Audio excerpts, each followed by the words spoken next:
On va passer à la prochaine présentation avec Juicy, toujours dans l'IA et dans la science. Bonsoir à tous, excellente transition. Louis est en train de regarder en live pour la publication. Bonjour, je m'appelle Robin Romingas, merci infiniment à Gabriel Sedoun, Jean-Claude Coufinal, Hubert Joannet pour l'invitation, merci à l'Académie. Je suis l'un des cofondateurs et CEO de Juicy. C'est une entreprise que j'ai cofondée avec un chirurgien cardiaque qui est basé à New York.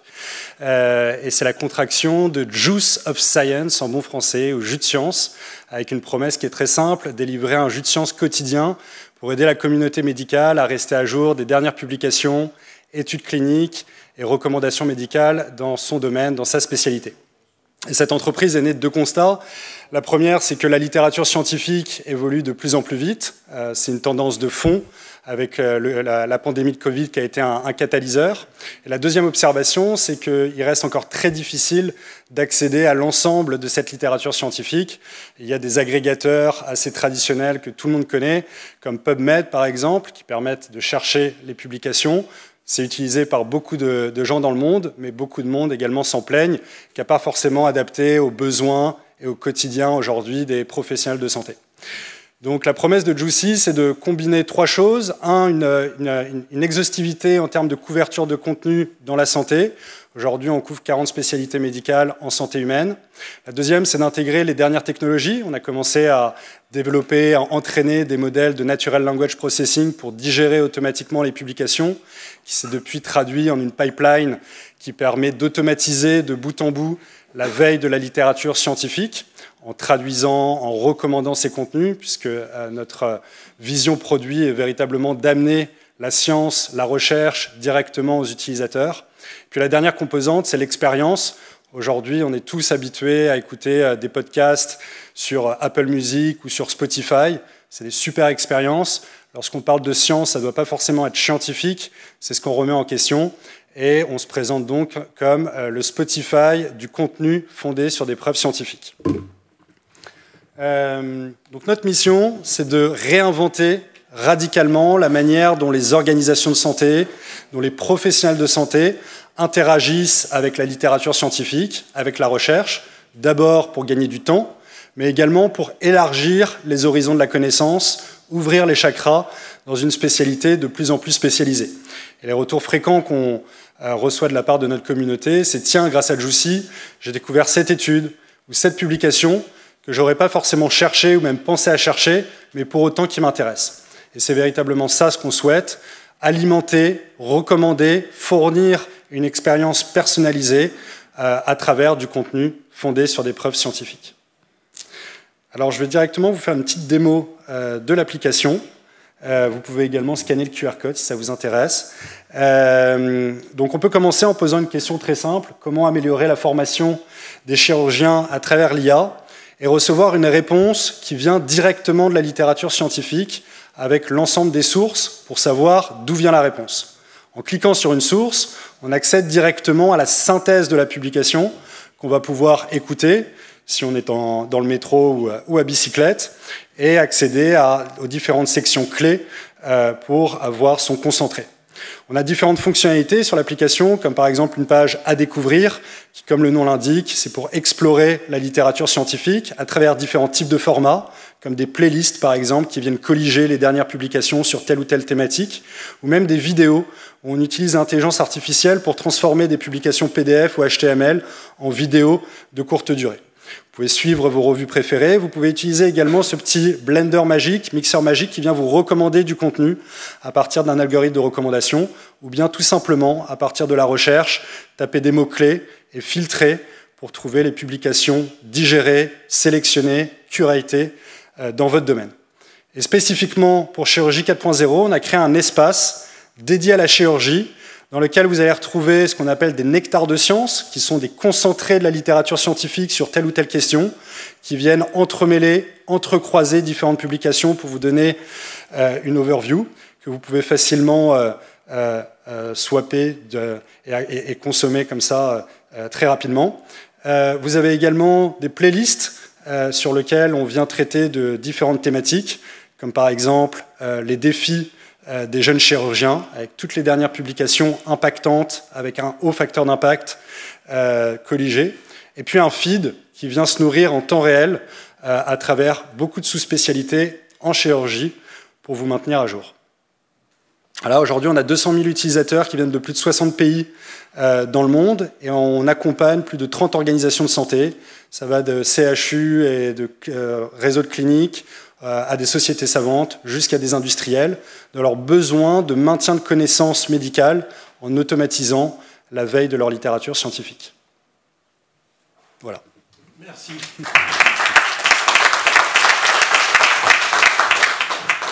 On est bien d'accord, Robin, il y a le développement pour toutes les spécialités médicales et chirurgicales à travers cette application.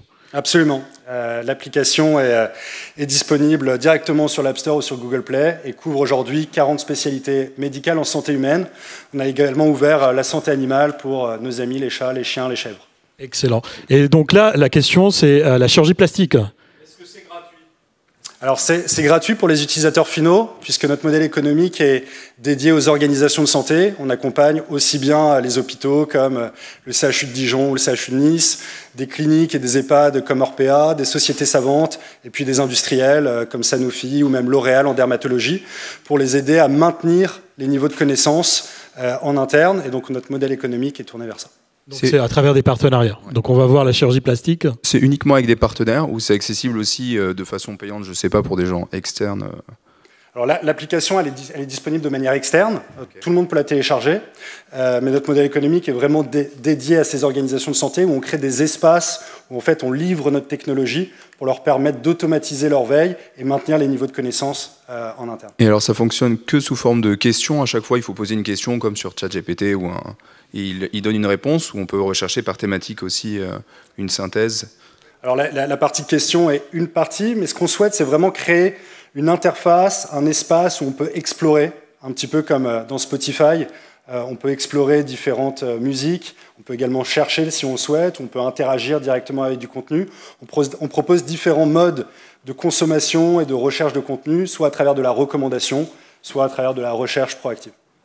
Ok, donc moi je propose en fait, on va rester sur la phase questions-réponses, mais on va introduire donc Nicolas Gatulle avec PaperDoc qui fait aussi beaucoup de choses dans ce sens. Est-ce que vous êtes complémentaires? Est-ce que c'est des concurrents? Je ne sais pas, on aura la réponse tout à l'heure. Donc à toi Nicolas. Donc Robin, tu vas rester avec nous pour les questions-réponses. Bonjour à toutes et tous. Merci beaucoup à l'Académie de me permettre de venir présenter PaperDoc. Alors, je vais juste remettre au début.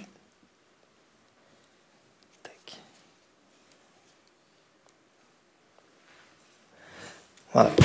Donc moi je m'appelle Nicolas Gatulle, je suis anesthésiste réanimateur à la Pitié-Salpêtrière.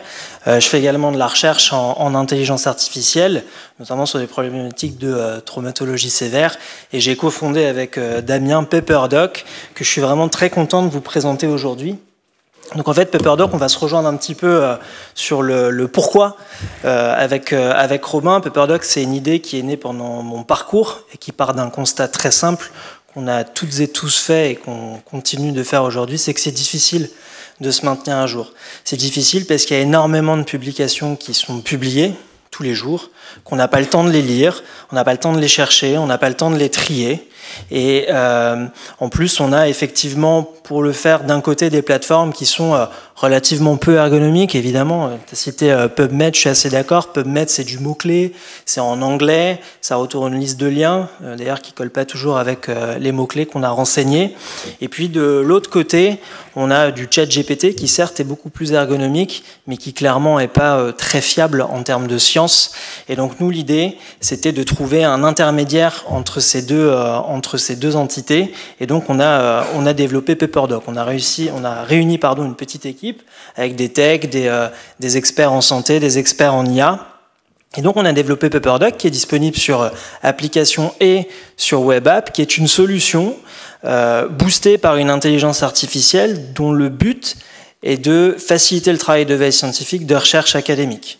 D'accord ? L'idée, c'est de passer d'heures et d'heures et d'heures de recherche, de tri et de lecture d'articles à quelques minutes. On a développé 3 gros services, tous pimpés par de l'IA. Le premier, c'est Archie. C'est un moteur de recherche sémantique qui est alimenté par une intelligence artificielle. On l'a appelé Archie, en référence à Archibald Cochrane, le papa de l'evidence-based medicine. Et en fait, Archie, vous pouvez lui poser comme requête une question, des mots-clés, plusieurs questions, plusieurs phrases, dans la langue que vous voulez. Et non seulement il va vous retourner des articles qui collent avec votre requête, puisqu'il y a de l'IA aussi dans le moteur de recherche, mais en plus il va vous fournir une synthèse des publications qui lui paraissent les plus pertinentes par rapport avec votre requête, dans la langue de votre requête. Le deuxième service qu'on a développé, c'est PaperDoc AI. C'est une IA qui résume les articles scientifiques qu'on met à votre disposition.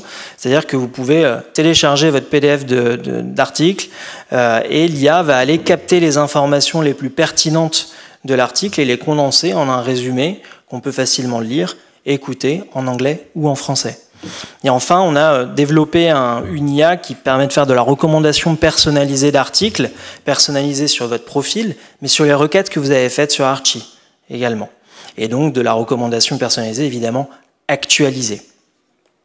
Nos forces, c'est vraiment très important chez nous, PaperDoc, c'est la fiabilité. On parle beaucoup d'hallucinations, on parle beaucoup d'inventions de sources de la part notamment de ChatGPT. Nous, on a vraiment fait un effort technologique pour réduire au maximum le risque d'hallucination, numéro 1, et pour sourcer absolument toutes les informations. Et ces sources, c'est une littérature scientifique hyper exhaustive. C'est la plus grosse base de données d'articles scientifiques au monde. Il y en a 220 millions. Elle est mise à jour toutes les semaines. Il y a toutes les spécialités, et même au-delà. Il n'y a pas que de la santé. Il y a des maths, de la physique, de la chimie pour les passionnés. Et tout ça réuni sur une plateforme qui est ergonomique, puisque, comme je le disais, elle est intuitive, elle est multilingue, et elle permet de faire une synthèse de la littérature scientifique. Je vous remercie. Et aujourd'hui, on a, depuis qu'on a lancé le site, c'est-à-dire mai dernier, on a déjà plus de 25 000 utilisateurs et utilisatrices à travers l'Europe et un certain nombre d'organisations qui nous font confiance. Je vous remercie. Donc vous allez vous mettre ensemble. Quel est le modèle économique? Donc là, on a la réponse pour Juicy, mais pour PaperDoc? Alors nous, on a du B2B et du B2C. On axe notre stratégie surtout sur du B2B, c'est-à-dire qu'on accompagne des institutions, des industriels, des labos de recherche. Et puis il y a aussi des formules qui sont disponibles en freemium avec un abonnement qui est gratuit, des crédits d'intelligence artificielle qui sont offerts à l'inscription. Et après, il y a un système d'abonnement mensuel. Très bien. Donc là, on a la réponse pour Juicy depuis tout à l'heure. Oui. Ça coûte entre 5 et 15 euros avec des réductions étudiantes. Excellent. Très bien. Et pourquoi il faut choisir l'un ou l'autre ou il faut choisir les deux? Question qu'on se pose. Pour répondre à ta question avant, je pense qu'on a fait exactement le même constat. Et d'ailleurs, on n'est pas les seuls à l'avoir fait. Il y a des émergents également aux États-Unis qui l'ont fait. Maintenant, je pense qu'on traite le problème différemment. Et de ce point de vue-là, je pense que c'est complémentaire. Sans même parler du fait que l'écosystème start-up santé a plein de synergies à développer, justement pour peser sur la scène internationale face à des boîtes qui ont beaucoup plus de moyens aux États-Unis ou autres. Donc, à vous aussi de vous faire un avis, de tester les différents produits, mais à ce stade, je pense que c'est plutôt complémentaire et même plutôt heureux de développer des synergies ensemble. Complètement, on se rejoint là-dessus. Je pense que de toute façon, les personnes qui auront la réponse, c'est vous, les utilisateurs et les utilisatrices. Hubert, merci. Je voudrais savoir, comment en fait vous sélectionnez les articles? Alors, je vous dis ça pourquoi? Parce que quand on a 40 ans, on est avide de toute une littérature, on est prêt à lire 25 articles du journal. Bon. Et puis quand on en a 65, on dit finalement dans ce journal il y a 4 articles intéressants, parce que les autres j'ai déjà lus, il n'y a rien d'original. Et quand on entend Henri Bismuth qui a bientôt 90 ans, qui vous dit mais moi franchement je ne suis pas sûr de continuer à m'abonner à un journal parce qu'il y a un article par mois qui m'intéresse, les autres ne sont pas intéressants. Parce qu'en fait il y a de la redondance, si j'ose dire, vous voyez. Quand vous avez lu un article intéressant et que vous voyez qu'il y en a un autre qui finalement dit la même chose, voilà. Donc ma question c'est, il y a des cibles aussi, j'imagine. Vous devez avoir, je pense que les jeunes, ils sont beaucoup plus avides que les vieux, par exemple. Peut-être, non? Ça joue sur la sélection est différente.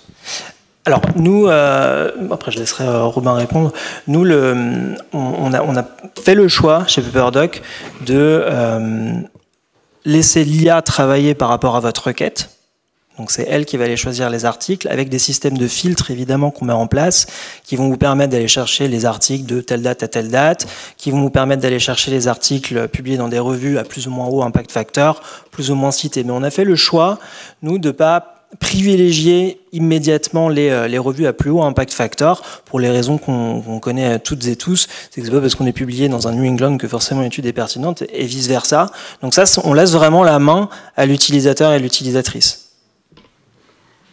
C'est un point extrêmement important en effet, la sélection, la curation de contenu, parce qu'on sait qu'il y a également beaucoup de bruit dans la recherche, donc en effet c'est comment est-ce qu'on sélectionne les bonnes publications.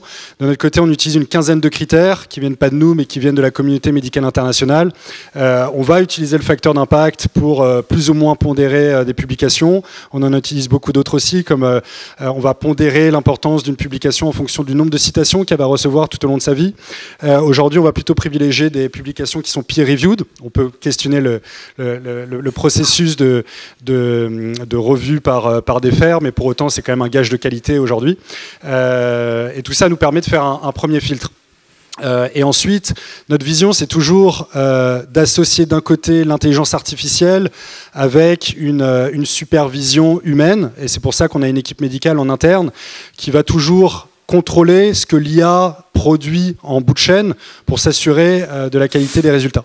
Puis enfin, je pense qu'il y a des vraies opportunités, que ça soit du NLP jusqu'au LLM, pour aller plus loin. Et aller plus loin que le traitement publication par publication. Mais là où ça commence à devenir intéressant, c'est quand on entremêle l'ensemble de ces publications pour créer des sortes de méta-analyses ou de contenus originaux qui permettent d'apporter une overview, un concentré rapide, efficace et fiable. Très bien, merci beaucoup.